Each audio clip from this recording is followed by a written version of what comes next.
New presentation summary for the second chapter of our Python programming course.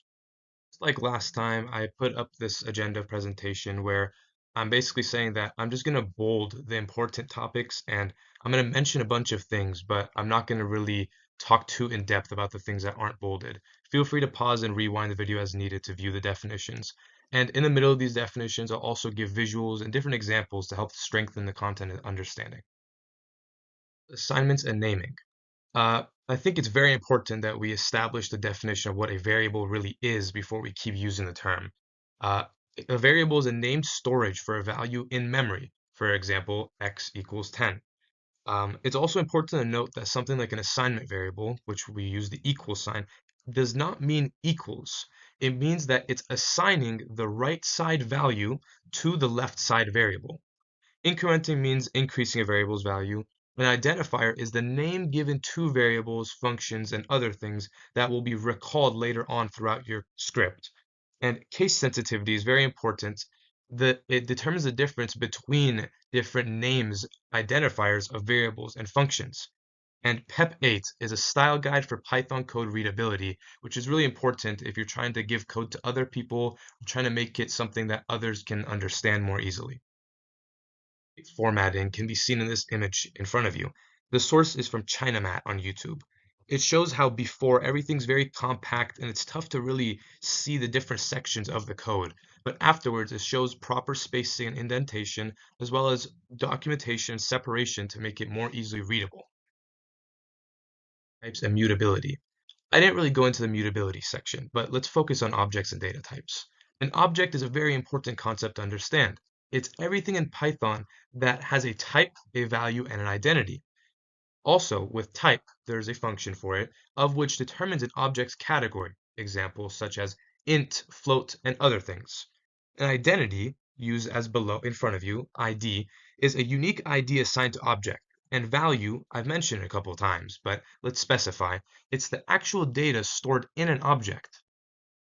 Usage of the type function, as mentioned prior, is something like saying type and inputting an integer value 10, of which will return a statement that says class int, saying that that is an integer value in the type function.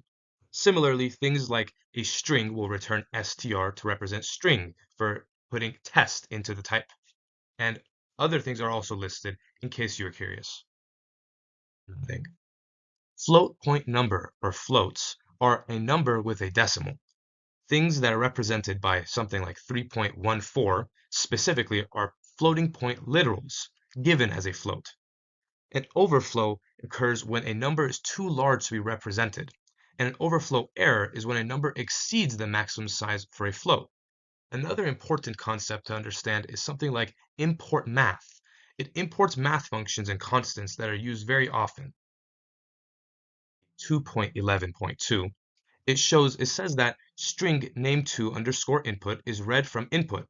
String str1 contains a special character. Modify the string literal assigned to str1 by adding a backslash to the special character so the program outputs Amy doesn't know, followed by name2 underscore input. It is saying that it wants it to have that apostrophe in the output. But as we know, if we just put an apostrophe without any sort of special designation for it, then it will not return that apostrophe. So we have to make sure that we include that backslash in it so that it returns that apostrophe in the output. And precedence. An expression is a combination of values and operators. Operators are things like addition, subtraction, multiplication, division, and exponents that are represented as is shown. Precedence rules, very similar to a concept you've probably learned at some point in math called PEMDAS. In this case, it specifies that the math is computed in the order of parentheses, exponents, unary, and then it says multiplication, division, and modulo, which is mentioned later, addition, subtraction, and they're from left to right. Compound operators performs operation with respective operator onto the variable to the left with magnitude of value to the right. Things like plus equals, minus equals, multiply equals, divide equals.